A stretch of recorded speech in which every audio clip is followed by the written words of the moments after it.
But I'm sure the reason why many new businesses fail and people give up is because of the execution gap. The process might probably take longer and more effort than you think it will. And when you get to that stage where things have gotten so hard and you really want to quit, that is the time when you should not quit. This video is a story time of the high and lows of going from nurse to a nurse business owner, and it's just me reflecting on my journey and the lessons I've learned. And if you're in that position too, I hope that this video can offer you some lessons. When I first started off this journey, I used to commute an hour each way for work, and I would listen to podcasts on my way there and on my way back. What sparked this podcast was I read the 4-Hour Work Week, and it just lit this fire under me because overnight I discovered this world of business that I never knew about. So then I come across the 4-Hour Work Week. I was like, oh, I would love this. I would love to be able to work from anywhere, doing anything. Just the concept of freedom really appealed to me. So I started listening to these podcasts about building a business, having freedom and entrepreneurship.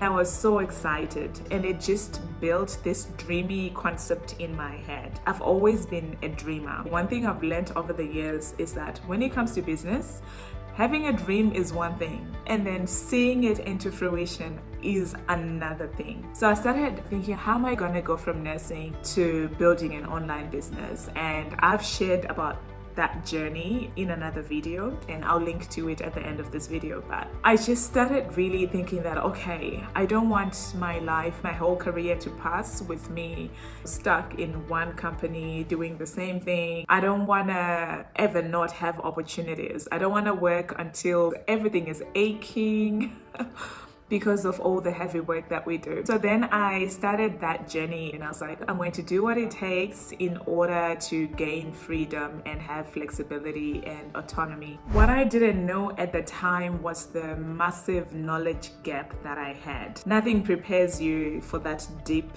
in the knowledge that you have, and the only way to go through that deep, unfortunately, is just by going through that. And that's one thing as well, just looking back, how I see that many people have got dreams and you've got things that you want to do. So right now you're an experienced nurse and you have the security of a steady paycheck and you want to hold on to it, but the motivation behind it is fear. You are afraid of stepping out into the new and actually putting yourself out there and using your skills in a new way. And that's something I went through. I remember back then struggling with that notion of no longer having this gorgeous office and organization that you're running. And that's something that holds many people back because you attach your identity to the notion of your title, workplace, the people that you're leading, and even when it's time for you to move on to the new thing or when it's time for you to grow, you're still holding on to that traditional notion of a job. The execution gap was a big surprise for me. And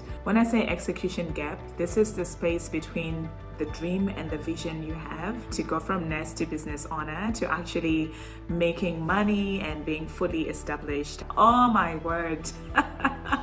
I'm so glad many people do not talk about it, and if they did, fewer people would start out building businesses. And when you look at the statistics, people love throwing around the statistic that 80% of new businesses fail within the first few years. The number is lesser than that, and it depends on the industry, and I think it's around 34%, somewhere there. Don't quote me. But I'm sure the reason why many new businesses fail and why people give up is because of the execution gap. And I actually teach my clients on this. It's called the Kubler-Ross curve. So even though it was made for the healthcare system and it was a study that was following some healthcare patients and their reaction to a terminal diagnosis, businesses have also adopted this curve because it works in real life and in business. And what it talks about is the deep, where you're putting in all the effort, you're doing all the things, but you're not seeing momentum and you're not seeing results. And when you're not prepared, when you take that steps to business, if you're not adequately prepared, you will give up. And This is where most dreams die, because you'll be putting all this effort and executing and not seeing results. If I could go back and actually advise myself, I'll tell myself that the process might probably take longer and more effort than you think it will, and that's okay. And when you get to that stage where things have gotten so hard and you really want to quit, that is the time when you should not quit. Because if you quit on this idea and then you go start another idea, you will still come to the deep and you quit again. And I know it sort of sounds silly, but it's true. You will become that person who just keeps on quitting, and you keep on quitting, and you keep on quitting. So one of the biggest lessons was learning to go through the deep and being okay with the season where I was just executing and not seeing much results from all the time and execution I was putting in. People start businesses in order to have flexibility and freedom. But when you do start a business, you realize that you even have to work harder than you did in a traditional job. Personally, I think it's still rewarding because you're building your own baby. It's your own thing, and the rewards, you're the one who's going to enjoy those rewards, right? Whereas in a traditional company, yes, you're putting all this effort, you get promoted, you get paid a lot of money, you have all these titles, but it's really not yours. On the day that you resign or retire, you will leave the company, and a few years down the line, people will not even remember that you were there. Whereas as a business, you can build it into a legacy. So if you're at that point where you're looking ahead and you want to build something of your own as a nurse, I just want you to be prepared to know that it's going to take a lot of execution, a lot of hours. I've fallen in love with coffee and tea over the past few years building a business, because coffee and tea will keep you awake and stimulated, especially on those difficult days when you have to push through. So really, business forces you to develop a muscle where it's not about emotions and how you feel on the day. You just really connecting with the purpose of what you want to do, and you continue executing no matter how you're feeling or what is going on around you. My biggest motivation for going into nurse consulting and building my own business was flexibility and having full control over my own schedule. However, even though that is such a wonderful motivation, it can also be a trap, because you no longer have the deadlines and imposed pressures that you have when you're in your traditional job. So then as a nurse entrepreneur, you have to be self-disciplined, and you have to just keep on moving and doing the work even when you don't feel like doing it. So for me, I can humbly say I'm a self-driven person. I don't need someone else to be looking in and giving me an imposed deadline for me to do the work. So it wasn't that hard. So if you're that person who needs external motivation, then entrepreneurship is going to be difficult for you in the beginning, because there's no one to come in and give you the external motivation and pressure. And right now, I work with nurse leaders who are transitioning into nurse consulting, and I've seen that you might know the information that you need in order to make the move that you want to do, but human beings need that external motivation or factor to keep them moving and to keep them taking the action. With my students, that is where I come in. Yes, I give them the framework and the tools that they need, but they need me the most when it comes to keeping them accountable to actually take the action. So it has been a massive high having freedom and full control over my schedule. But for some, that might prove to be your biggest challenge in terms of becoming a nurse entrepreneur. Do I think I made a good decision? Yes. Yes. Has it been easy? No. No. It hasn't been easy, and sometimes I suspect it's easier to be employed in a traditional role than take the route of entrepreneurship, because of the challenges that you have to go through in order for you to succeed. But I would never trade my journey for anything because of the freedom that it has given me and the flexibility. I've had to make sacrifices along the way as well. Business always demands some sort of sacrifice. That's what I've seen, and it forces you to reach a point where you burn the ships. And I'm currently reading Think and Grow Rich, and I have a love and hate relationship with that book because I've read it and reread it over the years. But I'm currently reading it, and Napoleon Hill speaks of the story of these warriors. They went for war and they went in ships. And when they got there, the leader burnt all the ships, meaning they couldn't escape, so they just had to win. And they went and they won that war. Whereas if they had an option B, they probably wouldn't have won. And that is the corner that building a business forces you into, where you invest so much into it, you realize, you know what?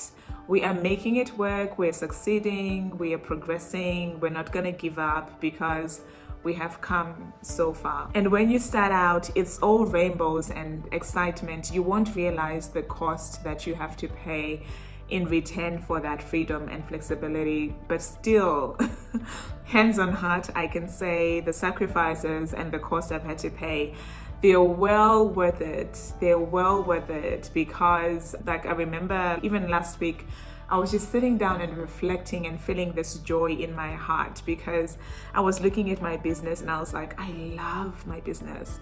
I love what I'm creating. I love the people that I serve and the clients that I work with. I love every part of it. And even though it's not easy, but it's like having a child. A child is not easy. They keep you awake at night. They cry. You carry them in your belly for 9 months. You know, your body is deformed for life.